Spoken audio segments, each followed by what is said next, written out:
아무런 스트레스가 없는데도 불구하고 생물학적인 이유만으로도 반복적이고 재발성인 우울증을 일으킬 수 있기 때문에 반드시 치료를 고려를 해야 됩니다.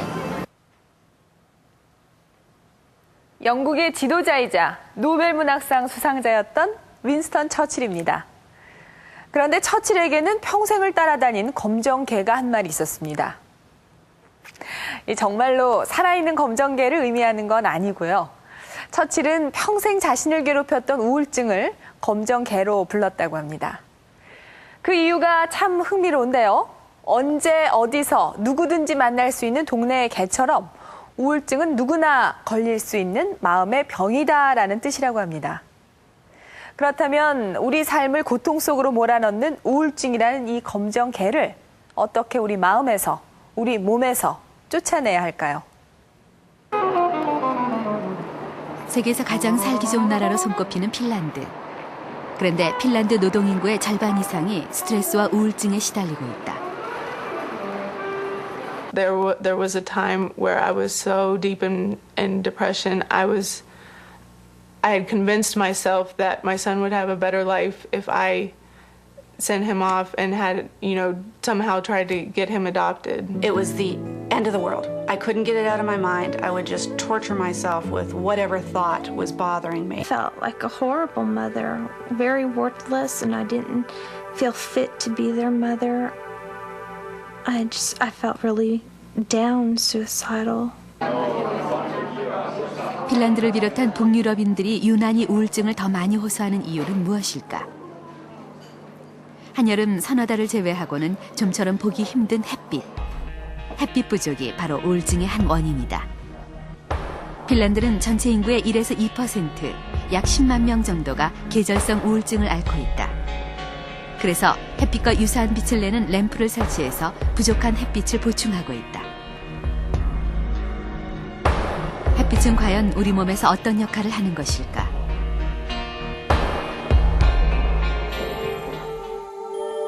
태양이 뜨면 우리 뇌에서는 낮 시간에 안정적으로 활동할 수 있도록 도와주는 호르몬이 분비된다. 이것이 바로 세로토닌이다. 세로토닌은 엔돌핀의 배출에도 큰 역할을 하기 때문에 마음을 평온하게 하는 호르몬이라고도 불린다. 그런데 햇빛이 부족하면 세로토닌의 분비가 줄어들고 마음이 불안하고 우울해지는 것이다.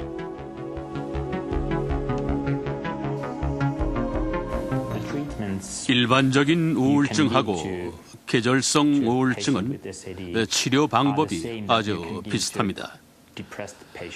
계절성 우울증의 경우 밝은 인공빛을 쬐게 하는 것이 치료의 중요한 핵심이고요. 이 빛요법은 계절성 우울증 환자에게 더 효과적입니다. 물론 일반 우울증 환자들에게도 아주 효과가 큰 것으로 나타나고 있습니다. 직장인, 컴퓨터 사용자 등 오랜 시간 실내에서 생활하는 사람들의 경우 특히 적절한 빛이 필요합니다. 햇빛 속에서 운동을 하는 오세인 씨. 15년 경력의 우울증 환자다. 91년 극심한 피로감과 불면증으로 병원을 찾았고 뜻밖의 우울증 진단을 받았다. 이 힘든 과정을 참아내기가 너무 힘들어가지고 차라리 죽는 게 더 편하지 않는가 그런 생각이 많이 들었습니다. 중증이신 상태셨습니다. 일단 잠을 전혀 못 주무시고 낮 시간에도 우울한 기분과 더불어서 초조불안이 심하셔서 한순간도 제자리에 제대로 앉아있지 못하실 정도로 심한 상태이셨죠. 사업과 함께 증권 분석가로 활동했던 오세인 씨.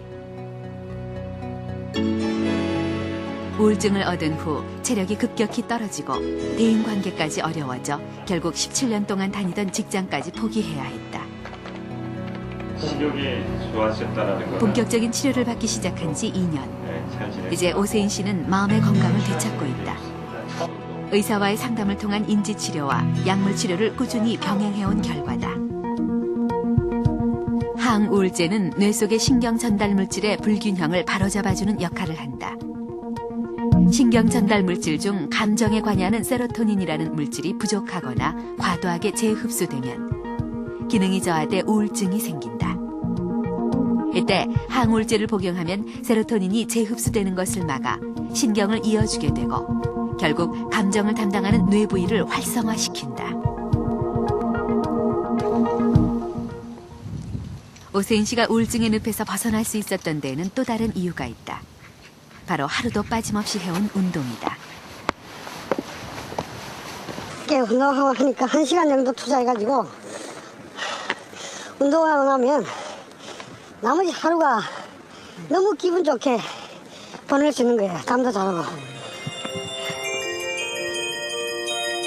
의사의 관여로 시작한 운동이지만 이제는 오 씨 본인이 더 적극적이다. 운동의 효과를 몸과 마음으로 느끼고 있기 때문이다. 운동은 우울증 치료에 얼마나 효과가 있는 것일까? 제작진은 간단한 실험을 진행했다. 일반인을 대상으로 30분 동안 유산소 운동을 하게 한 다음 혈중 코티졸의 수치를 검사했다. 코티졸은 대표적인 스트레스 호르몬으로 수치가 높으면 스트레스가 심한 상태다. 운동 후 코티졸 수치가 상당히 떨어졌다. 유산소 운동이 코티졸을 낮춤으로써 우울증에 치료 효과가 있다는 걸 의미한다.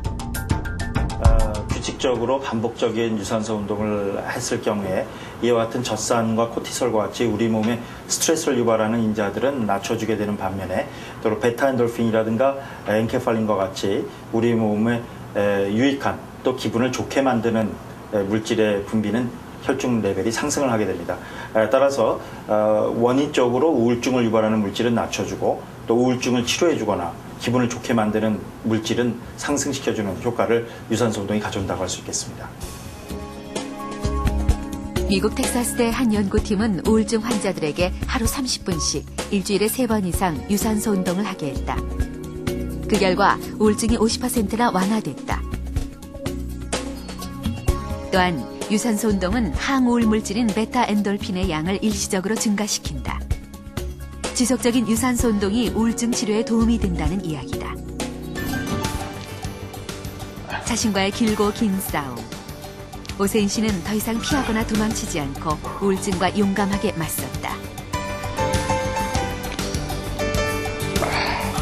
내가 이제 다시 또 병원에 들어가지 않기 위해서는 운동을 아주 열심히 해보자. 그러면 내 생각이 될 것 같더라고요. 우울증과의 전쟁에서 승리한 오세인 씨. 그는 지금 눈부시도록 밝은 삶의 희망을 만나고 있다. 1시간 반 이상 규칙적으로 일주일에 4번 이상 운동한 사람들이 훨씬 더 우울증에 걸리지 않는다고 합니다. 다시 말해서 운동을 열심히 하면 우울증도 피해가는 것이고요. 또 밤에 너무 불규칙하게 자지 않고 규칙적인 수면 시간을 하루에 6시간 이상 유지하는 것이 좋습니다. 세 번째, 야외 활동을 많이 하는 것은 햇볕을 쬐는 시간을 늘리는 것입니다.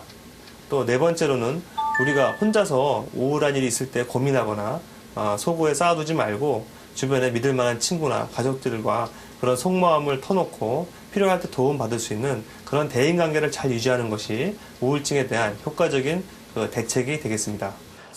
미국에는 우울증 환자를 도와주는 그룹이 많습니다. 이 그룹의 도움을 받거나 친구나 가족들의 도움을 받는 것이 반드시 필요합니다. 이 사람들에게는 터놓고 말해도 문제될 게 없으며 비난받지도 않습니다. 또 우리나라 분들이 이 자살이나 죽음에 대해서 이야기하는 것을 금기시하는데 우울증이 심한 분에게는 반드시 자살하고 싶은 생각이 있는지, 자살하고 싶은 생각이 있다면 구체적인 방법까지 생각을 해봤는지, 주변 사람들 모르게 시도를 한 적은 없는지를 반드시 물어봐야 됩니다. 이러한 질문은 환자로 하여금 상대방이 자신의 힘든 부분을 공감해주고 있다라는 마음을 갖게 해주고, 따라서 자신의 마음의 힘든 부분을 솔직하게 얘기할 수 있는 기회를 제공하게 됩니다. 또한 이런 기회를 통해서 자살을 예방할 수 있는 효과도 있습니다.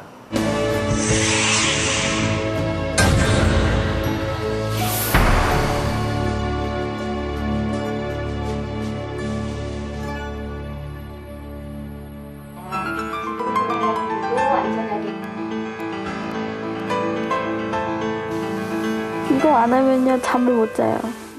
근데 엄마가 이렇게 해주시면 한 몇 시간은 잘 자거든요.